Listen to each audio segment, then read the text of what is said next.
Hi, எல்லோரும் எப்படி இருக்கீங்க? இன்றைக்கி என்ன பார்க்க போகிறோம்னா எறா தொக்கு, நண்டு குருமா. வாங்க எப்படி செய்யலான்னு பார்க்கலாம்.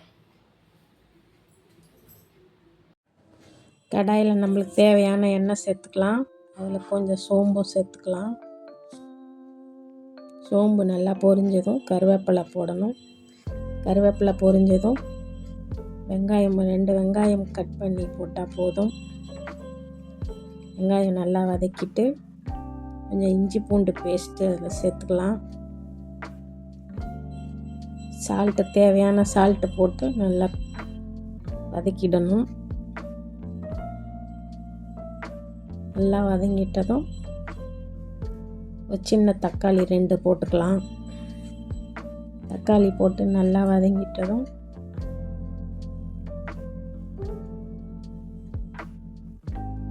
ஒரு ஸ்பூன் மஞ்சத்தூள் போட்டுக்கலாம்.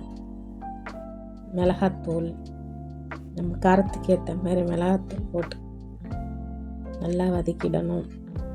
க்ளீன் பண்ணி வச்ச எறாவை அதில் கொட்டி நல்லா கலரணும்.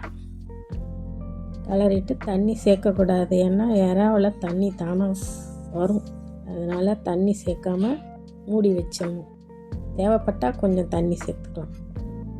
அவ்வளோதான். நல்லா கலரிட்டா எறா தொக்கு ரெடி. அடுத்தது நண்டு குருமா. அதுக்கு தேங்காய், பச்சை மிளகா, தேவையான அளவு பச்சை மிளகா, சோம்பு போட்டு நல்லா அரைச்சி பேஸ்ட் பண்ணி வச்சுக்கணும். அப்புறம் கடாயில் எண்ணெய் ஊற்றி சீரகம் போட்டு தாளிக்கணும். தாளிச்சிட்டு கருவேப்பிலை, வெங்காயம், சால்ட்டு எல்லாம் போட்டு வதக்கிட்டு தக்காளி ஒரு 2 போட்டு வதக்கிக்கணும். நல்லா வதக்கிட்டு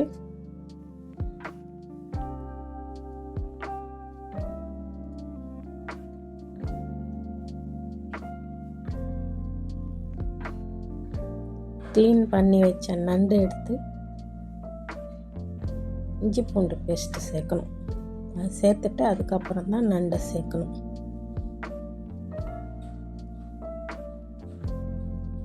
எடுத்து நல்லா கலரிட்டு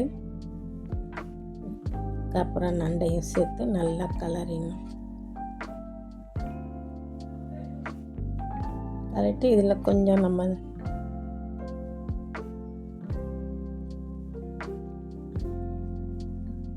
அரைச்சி வச்ச பேஸ்ட் எடுத்து அதில் சேர்த்து கொஞ்சம் தண்ணி சேர்த்து நல்லா கொதிக்க விட்டு நண்டு வெந்ததும் ஆஃப் பண்ணிடணும். அவ்வளோதான், நண்டு குருமா ரெடி ஆயிடுச்சு. பாருங்கள், நண்டு எறா. பன்னீர் பிரியாணி செஞ்சோம், ஆனால் அதை நான் காமிக்கல.